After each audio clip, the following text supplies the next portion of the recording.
काय झाडी काय डोंगर हा शहाजी बापूंचा डायलॉग आता पुन्हा एकदा चर्चेत आलाय। शहाजी बापूंनी त्यांच्या डायलॉगनं आसामचं पर्यटन वाढवलं। आता महाराष्ट्राचं पर्यटन वाढवा असं उपमुख्यमंत्री एकनाथ शिंदे यांनी शहाजी बापूंना म्हटलंय।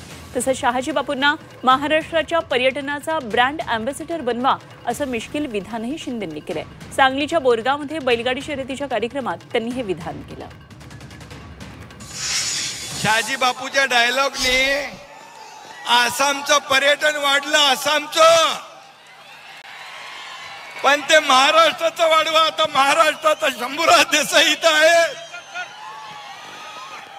अरे बाबा, यांना बोललो तुमच्या डायलॉगने महाराष्ट्राचं पण पर्यटन वाढवून घ्या। ब्रँड अँबॅसेडर करू, यांना ब्रँड अँबॅसेडर करा शहाजी बापूला।